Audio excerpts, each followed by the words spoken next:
Live from New York. Looks like someone here convinced someone else to believe in the Rocket. No, shoot. See, that's why. That's why Brew is the Hornets. Chris, can we just do it again? No, can we do it again? Just take the same shot, right, chip shot. Go ahead, It's Chris. over. I promise. Chris, I can we do it again? should be the Hornets guy. No, so this just live from New York, the confirms show it. that convinced someone here to believe in the Charlotte Hornets.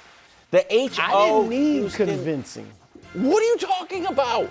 You said they were cute. How many times has LaMelo been on the Bud list? Me imploring, begging, Once. Melo, One play time. winning basketball. One That's time. it. Nah, at least Twice. Once when he was in Australia. At least twice. We start with the rebuilding Bills. New coach, new stadium, and now a new number one wide receiver. D.J Moore headed to Buffalo along with a 2026 fifth-round pick. Chicago getting a second-round pick this year. Here's the raw numbers on D.J Moore. 50 catches, 682 yards. Honestly, I thought these were going to be better. 6 touchdowns. He didn't have a great year. No Bills wide receiver had more than 4 touchdowns, but these are career lows for him. Yeah. Didn't really vibe with Caleb. What does this mean for Josh Allen? I love this. Great. I love this for Josh Allen and the Bills. All right? And look, if they had gotten A.J. Brown, I would have been like, oh, this is great. However, and he's better than D.J. Moore, but there's the chance of him, being a distraction. Let's put it that way, okay? I don't think you have that with D.J. Moore. I know there were some frustrations with him and Caleb, but for the most, I don't think you have that with D.J. Moore. If they had gotten Mike Evans, I would have liked that too for Buffalo. However, Mike Evans will be 33 next season, all right, before next season. And so, how much longer does he have? Is he even still a number one, a bona fide number one? So I think DJ Moore is a legit number one. Obviously, we saw the numbers last year. Rome Odunze kind of became their number one guy, got hurt. And even Luther, Burden after that was kind of, the numbers aren't what we expected. But DJ Moore, I think, is a bona fide number one talent. In Carolina, he had 3 1,000-yard receiving years with Teddy Bridgewater, I think Kyle Allen, and Darnold before the resurrection as his quarterbacks, as his main quarterbacks. Cam was hurt one year, in and out and all that. So I think he's a legitimate number one. I'm not saying he's top 5 or anything, but legitimate number one. I think he's a professional. He's locked up through 2029 at like $24 million a year. So you're not going to pay a ton. He has experience with Joe Brady, having been in Carolina. Brady was his offensive coordinator for a couple years. He had big numbers there, even though he didn't have, as I said, great quarterbacks. So I just think this is great for them. And this is because he's not a guy that's going to draw a lot of attention to himself. I just think it's perfect for them. I think it's a perfect fit. I think it's solid. I think it's a solid move for the Bills. Like a B.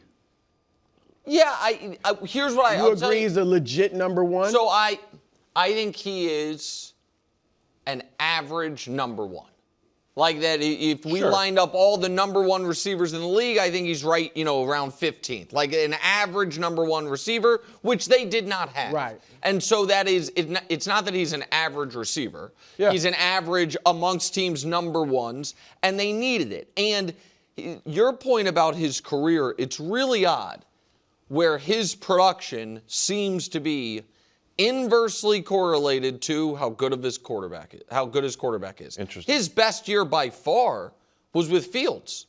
He had 1,300 yards with Justin Fields and his second most productive year, I think, was the Kyle Allen year, a year where the 18 yards a catch. Right, and so he seems to be a guy that at least throughout his career, underwhelming quarterbacks, if they're like, man, lock on to him, he will go and be productive. For some reason, Caleb, who was not going to just look at him, whether it was last year or the year before, his production really didn't match. So I don't know what to make of that. and we can talk more about the Bears piece Well, of it. Caleb last year wasn't elite, and obviously this year he's showing elite tendencies. No, I know, but my point is Caleb, at every moment of his career, has been a better passer than Fields, and the guy had 1,300 yards with Fields. So the only reason I'm even bringing that up is I don't know that I can simply say, well, if he had this production with those quarterbacks, this is what he'll have with Josh Allen, because we would have thought going from Justin to Caleb, the production would go up. Instead, it got cut in half, essentially. The other thing I just want to mention as you go, he did have Joe Brady in Carolina, so this is a reunion, so maybe Joe Brady sees that he was underutilized and undervalued in Chicago. Yeah. And I think, so the reason I said solid is I also think it's possible that he's just past his prime. Really? Receiver's weird. He'll be 29. He'll be 29 this offseason. You know what? And so I think receiver's a weird position where it's obviously 29. You can still be at the peak of your powers, but not always. But despite all that, I'm trying to neg the move because they didn't giving up the 60th pick is totally fine. And they got back a fifth. So it's totally reasonable. And to your point, this year's contract is guaranteed. Next year's de facto guaranteed. And then after that, it's pay by year for them. And $24 million for number one receiver is not bad. But the reason I like it the most is I think teams never want to risk opening free agency with gaping, glaring holes. Sure.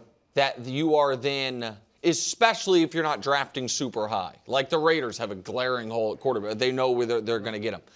If you're the Bills and you didn't address receiver before the start of free agency, then all of a sudden, it's like, are we going to pay 150 cents on the dollar for Alec Pierce that doesn't really solve our problem? Or are we going to roll the dice that at pick 26, a receiver we like is there when we did that previously, and that's to a degree how we ended up with Keon Coleman. I'm not trying to kill him either, but like that hasn't worked out. So they made it so they don't. Receiver is not something KW that they absolutely must overpay for. They stabilize that. They may draft another receiver too. 100%. Which could happen. Yeah. Quickly, I want to touch on the Chicago side of things. The last pass of the year was this interception that Caleb threw that D.J. Moore was criticized for being on the wrong page, not giving his all. There's differing opinions on it. Here was Caleb's season when targeting D.J. Moore. So again, D.J. Moore didn't have a great year by any stretch. However, Caleb was pretty good when he was targeting him on the team, second, third, 6 touchdowns, is tied for first. Passer rating was 102 when he was throwing him the ball. So what do you think this means for Caleb? I think Caleb will be fine. I mean, Rome Odunze is their number one receiver. Luther Burden has shown that he's good. They got the tight ends. Loveland, I mean, was better than Kmet for them. So, they're fine. I don't know. I don't want to overplay or overstate whatever issues may have been with him and Moore. A lot of people have done that, particularly with that miscommunication. There seemed to be a little frustration or tension there. I don't think it was too much, but I just think they'll be fine without him. They got enough weapons and talent. And, Colin was saying, do they use some of the money they've cleared up to go get a Max Crosby or maybe the center Tyler Linderbaum? So, yeah, I mean, I think they'll be fine. They got enough receivers. Yeah, so I agree with that piece of it. I think had they not traded him, he would have gone into next year as their fourth option. Because I think Colson Loveland's going to be their number one option. That was Ben Johnson's first pick. Yep. He was excellent.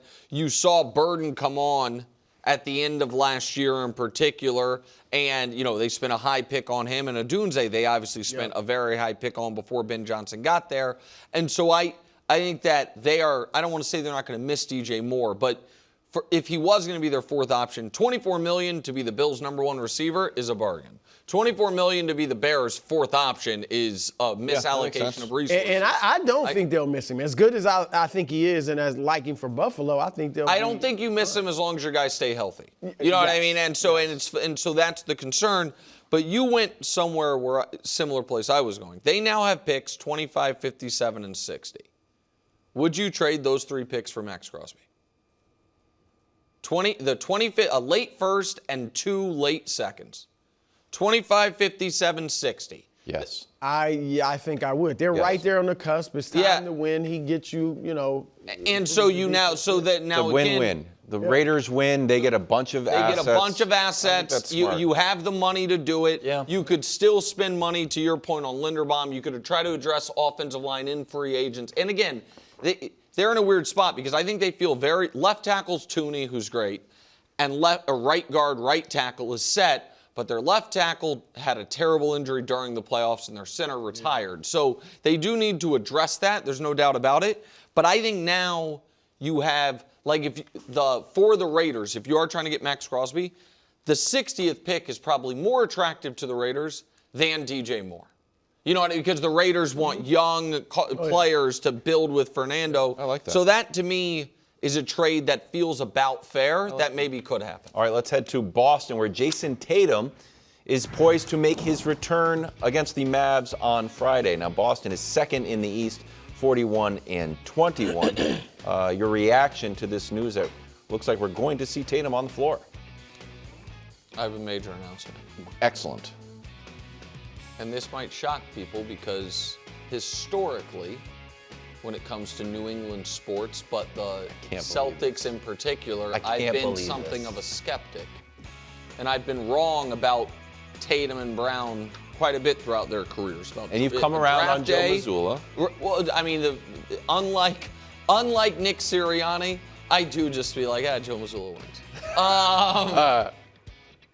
And I look around the NBA landscape. I want to see how far you go.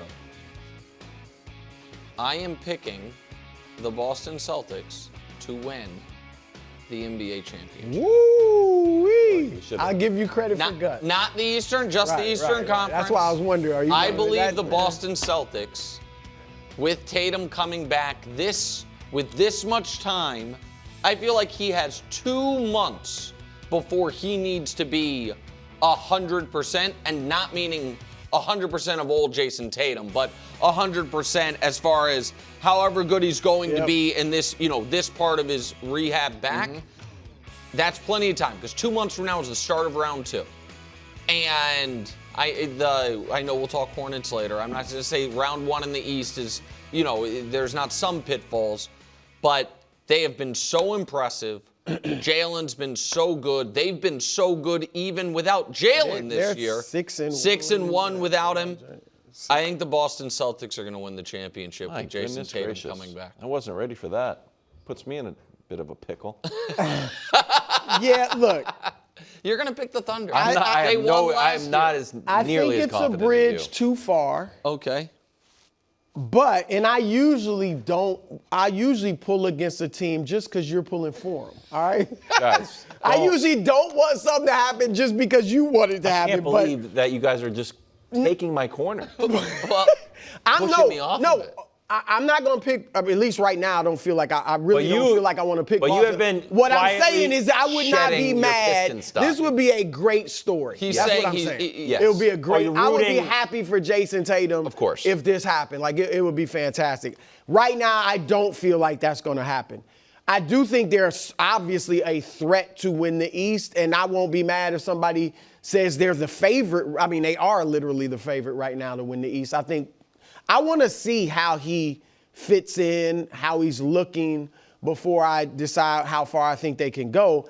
I love the fact if he comes back tomorrow, like the reports are saying is possible, you got 20 games. Yes. 20 games is plenty of time for him to get back in a groove and figure out, for all of them to figure out, okay, how is Jayson going to fit in here? How do we play? Now, a lot of these guys are different. And obviously, Jalen and Derek White and Pritchard and a lot of guys are similar or the same as last year, but a lot of the guys are different. And so it's going to be interesting to see how they work this out. But look, here's the thing too, Nick. Remember last year, the Knicks did beat them last year with Tatum in 6. Now it was 3-1 when Tatum got hurt. So they were losing. They were going to lose that game. They were losing that game and the series. Yeah. So they are not invincible by any stretch, even with Tatum.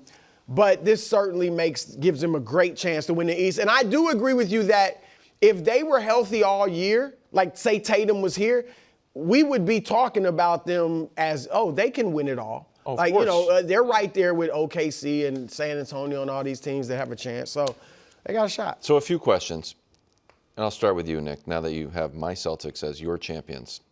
Listen, last year I said I thought the Knicks could beat them. You thought I was crazy. That ended up happening. Yeah. A couple years before, I thought the Mavericks would beat them. You thought I was crazy. I was wrong. You know what I mean? I've picked against them plenty of times, and some I've been right, some I've been wrong. Did you pick the Knicks last year? Yes. Or you just said? Yeah, no, I picked the Knicks, and Wilds kept saying that they were getting lucky, that it was about like the Knicks hit a bunch of threes and the Celtics didn't. So Yeah. And you the were, Celtics really are they your team? Yes, because he thought Historically, historically they are. But go ahead. I'm a little ask bit your of a question, bachelor sorry. when it comes to my NBA fandom. Yeah. DeJounte Murray just came back from 13 months after he tore his Achilles. Tatum's around 10. DeJounte's just going, again, everybody's different. Yes. When you had your surgery, the severity, et cetera, et cetera. He's yet to score. He's only played 4 games. He's yet to score. He's 17, 15, 17, 13. He's around 25 minutes a game. Do you think that is a average benchmark of where we expect to see Tatum? No. He certainly doesn't look like DeJounte Murray of old, but he looks better than DeJounte Murray on the bench in regular clothes. Yeah, so listen, here's one of the reasons I'm optimistic about it. Brew, who's the NBA superstar you have said, of modern superstar, that is the easiest to just drop into a team? Durant. There are some real similarities to Durant and Tatum's game. I'm not saying there are differences, obviously, but they're just like there are a lot of similarities to Luka and LeBron. You see one guy maybe kind of watched the other guy growing up and modeled some things. There's some real similarities to Tatum and Durant. And I think that even if Tatum is a reduced version of himself, his raw size and scoring ability from the perimeter will, not necessarily three-point line, just from mid-range to the three-point line, Sure. will be plug-and-play-ish. DeJounte Murray's different. So much of his game was like a point athleticism guard, and speed, point guard. Totally. Where I think Tatum will take the longest to get back to himself is his ability as a slasher and his ability as a defender. But who he's stepping in for in these minutes, just by virtue of the fact that he's 6'9", he's a better defender than him. You know what I mean? Like, if he is taking minutes from whether it's Hauser or Shireman or whomever, like, he is going even a lesser state. He's not going to hurt their defense. So I don't know. I do not think we're going to get 28-point-a-game Jayson Tatum this year or this playoff run. But I don't think they have to have that when they were already one of the better teams in basketball to have this put them over the top. Yeah, and their system, I mean, play hard on defense, be connected to your teammates, communicate, which he can do. Yes. And they spread the floor. Yeah, shoot threes. It's 5 out a lot of times. Shoot the 3. And for those few guys that can actually beat their guy off the dribble, Pritchard, Jaylen Brown, and we'll see if Tatum can still do that at this point. That's what they do. So it's not like that. I don't want to belittle it because Mazzulla is fantastic. But I do think he can fit into that pretty seamlessly. I'm happy for him. I'll be rooting for him. I also wouldn't mind if it turns out he wants to play at the beginning of next year. His long-term health, I'm a little bit stressed about, I guess. So not health, making sure that the real Jayson Tatum is back. And a part of me feels like this jeopardizes. If you're assured that he's not going to re-injure himself during this playoff run or whatever, you still have question marks about whether he should be playing? I thought, and again, everybody's different, that Aaron Rodgers looked very different 2 years after the injury But he didn't than one. re-injure himself. I'm not saying, but I know, but I'm saying just it feels like a 2-year injury. So this is. I'm not talking about re-tearing it. I just mean, if you're talking about Durant, if Tatum was on Durant's timeline, he would come back in November of next year. Right, and I guess my point is this. I think it is fair to say we should not expect to see first-team All-NBA Jayson Tatum until November of next year. But can, to use the Rodgers comp, was Rodgers, fresh off an Achilles, still a better option than Max Brosmer? Yes. He was a lesser version of himself. He couldn't do as many things, but he was still better than Backups. Rodgers might not have been, but he was 41. I know, it's all different. It's different hard. spot. I mean, Kobe came back quickly. Now, Kobe was not the same. Never the same. But Kobe was also, in year older, 19 of his career or whatever. It's hard to just pick Brandon Jennings, Dominique was, Durant is. Yeah. I don't know. Halliburton is taking an extra long time. No one's talking about Halliburton getting back. Well, I don't know if Halliburton's not taking an extra long time. Halliburton tore his after Jayson. Finals. Yeah, but he's not going to get an opportunity to play. The team, like if they were having the season Indiana's having, Then he wouldn't be playing. Yeah, I can't I doubt imagine. he'd I just want opening day next year that Tatum is the best he can be. I don't think this will slow this down. Okay, if you don't think it slows it down, great. Yeah. And he's probably looking at this. I'm sure he's thinking, we got a chance to win the championship. I have a chance to win a championship, another championship. I think that's right. I think he's going to score. I don't think he's going to be a role player. We'll see. World Baseball Classic started last night. Australia and South Korea get wins. Team USA played the Rockies. Didn't go well for the Rockies. 14-4. Our lineup, Drew, here's who we feature. Again, nothing set in stone. Bobby Witt Jr. That's powerful. Bryce, Aaron Judge, Schwarber, Bregman, Cal Raleigh, Roman Anthony, Byron Buxton, Bryce. I mean, it's a power Roman pack. Anthony should be playing with the Pasquales. Roman Anthony? Oh. Yeah, I wonder how it works. Roman. Odds this year, we're number one. The DR's lineup, I have that too.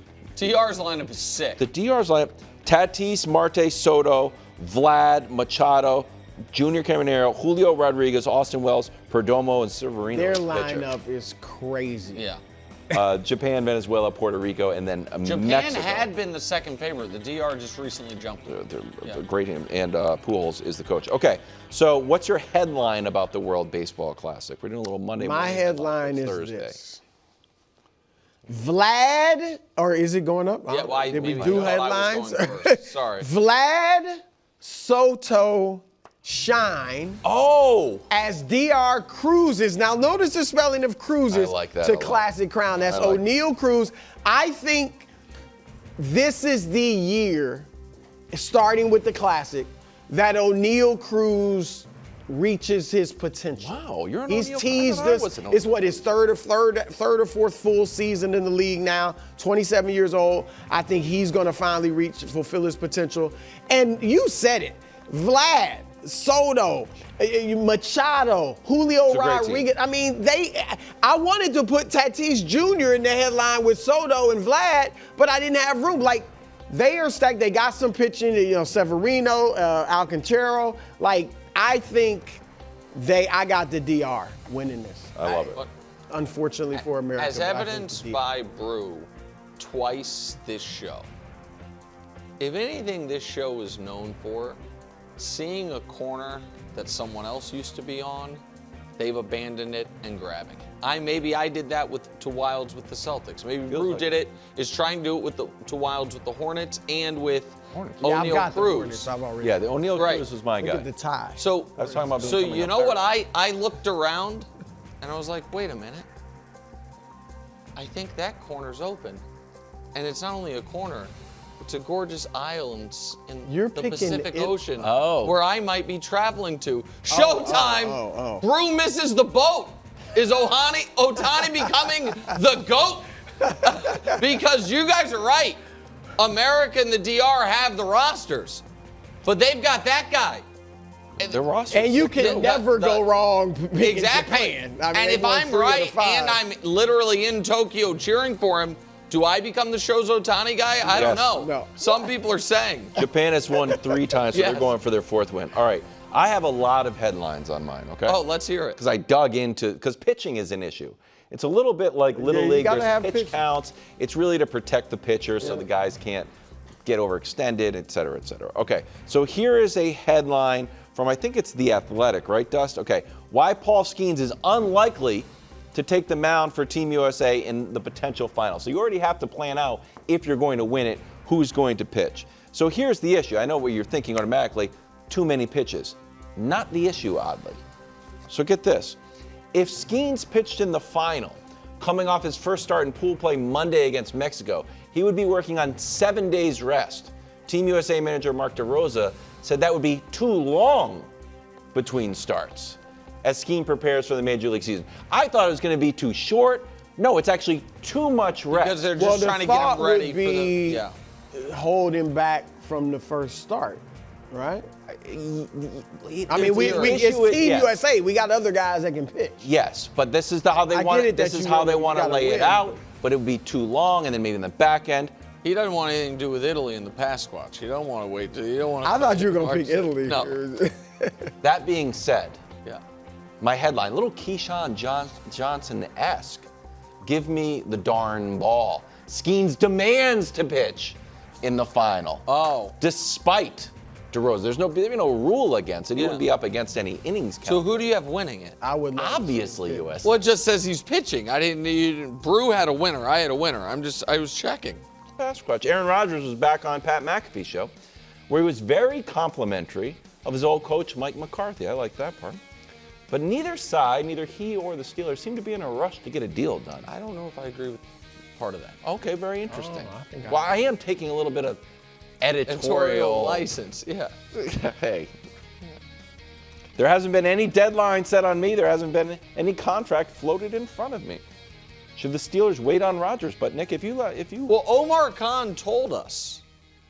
Oh yeah, we don't think it'll drag out like last time. Yeah. Omar Khan told us right after the season. I don't remember when it was that he talked, but it was weeks ago, because we then did a segment talking about how Aaron should let him know prior to the start of free agency. Yeah, right. Then Aaron pops on McAfee and he's like, I'm not gonna know before the start of free agency. Well, they also haven't floated anything to him. So I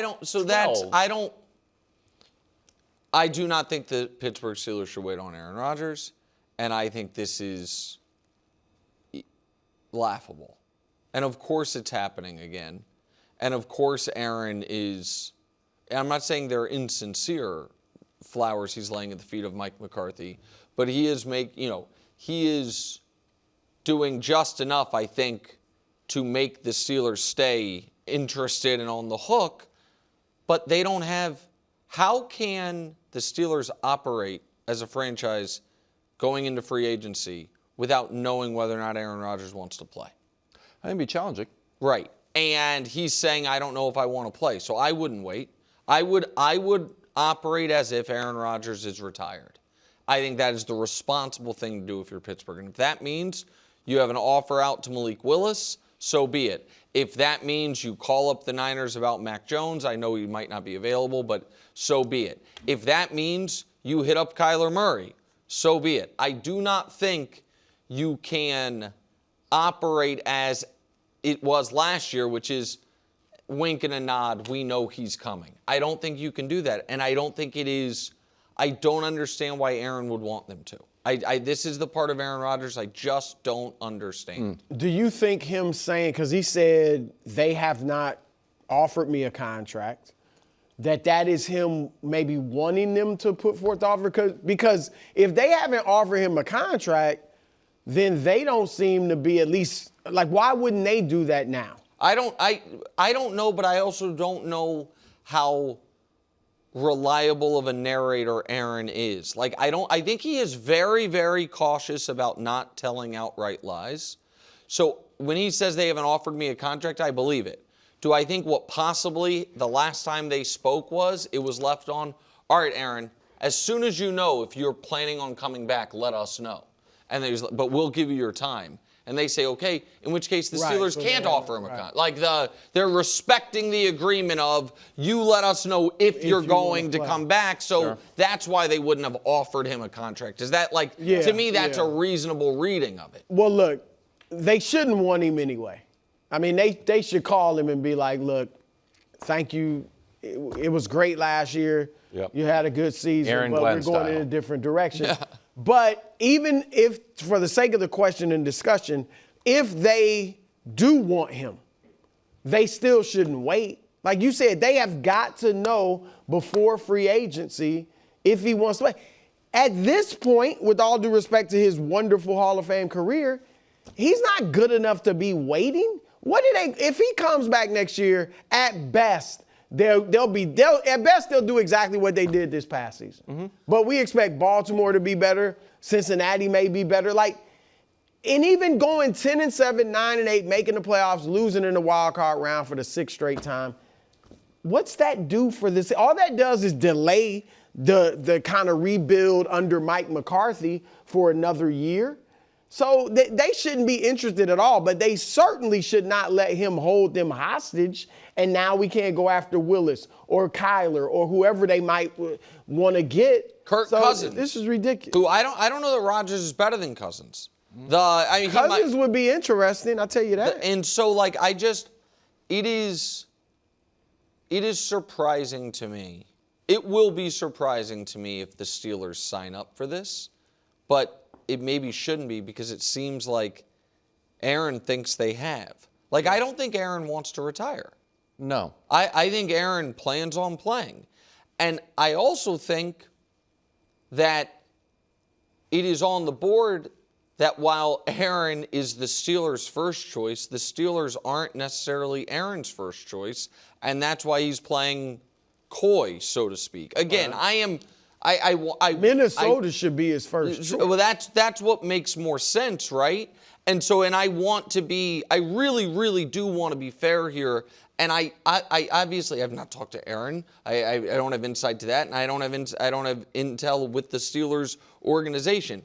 It is just baffling to me why his process is so much more hard and in depth and just deep than every other football player alive. We are 4 years removed from the darkness retreat. Or is it 4 years? 2 with the Jets, 1 with the Steelers. And this is going into it. 4 off seasons, 3 calendar years removed from the darkness retreat. Everyone else seems to be able to get there 90% retired then 3 seasons, 2 organizations ago. Injury, a serious career-threatening injury. It's just annoying, I guess. The Knicks had 2 shots to tie the game last night at the Garden against the Thunder, neither connected. OKC leaves with a victory and a very comfortable, but teetering on arduous coat. What are we supposed to do there? What are we supposed to do? Supposed to let Brew talk about the Knicks. Okay, go ahead, bro. What's the question? Do you believe in New York more despite the loss? Since SGA, it was hard to make out behind the coat, the collar, but he was very complimentary, even though. You're asking me this because for some reason people think I'm a Knicks hater. Well, you never say anything nice about them. I covered the Knicks as a beat writer and enjoyed every moment of it. Well, that's more just a fact from decades ago. Okay, let me say this to nice Knicks about fans. this team. Let me say this to Knicks fans. And Ramsey, I'm talking to you as well. Ramsey walking around with a smile on his face today. Yeah. Look. He was like, finals preview. Yeah. No moral victories. No moral victories. You guys are a legitimate championship contender. You guys have more experience and age on you than the Thunder do.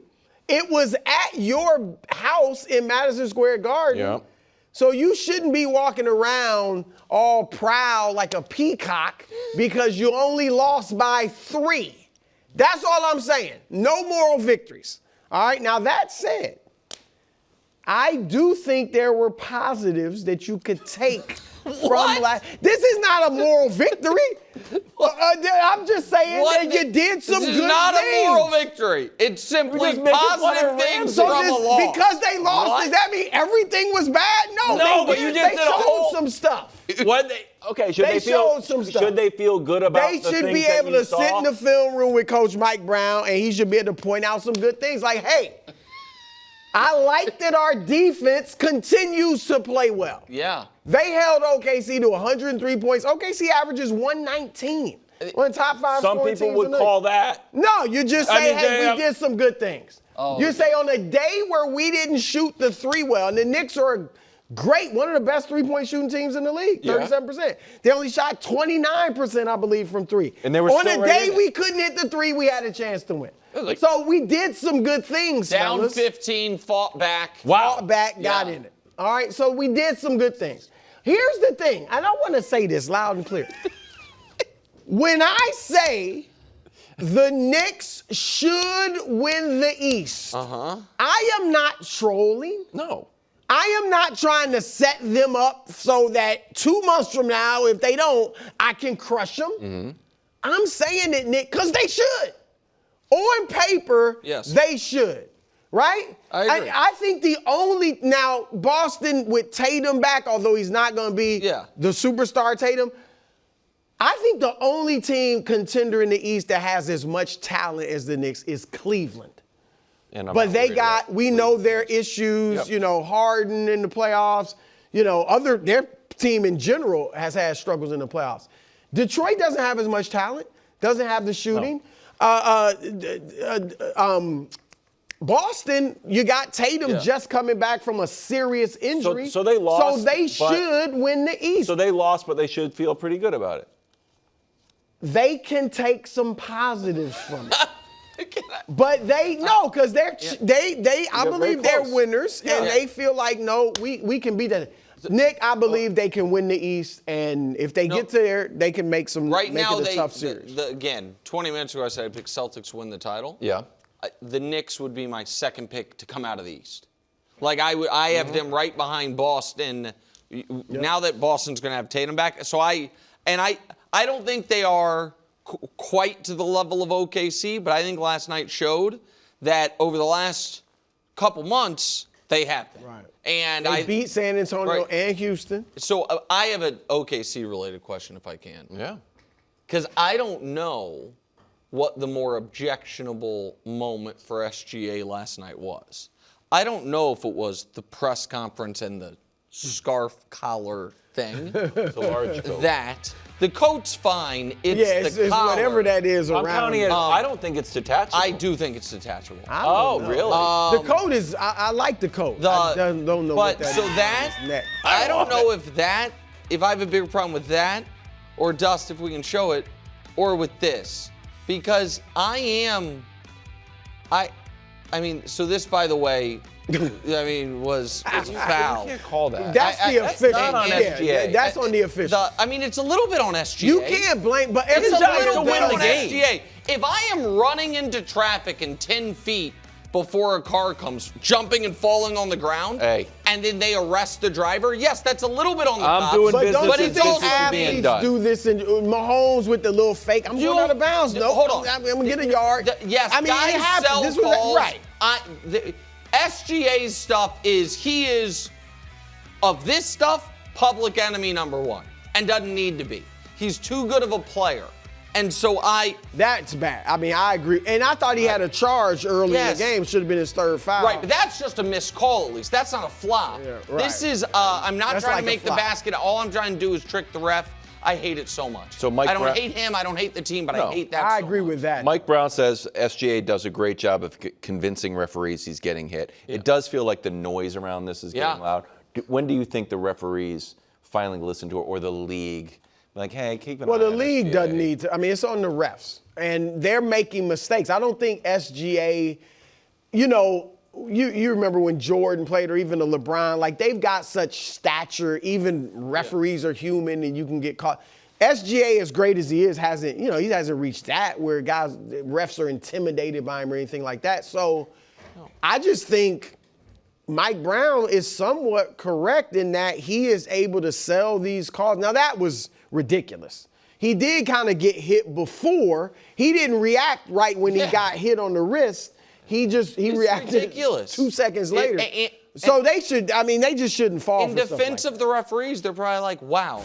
Thanks for watching. Subscribe here to get more from the show and to check out clips from other shows on FS1.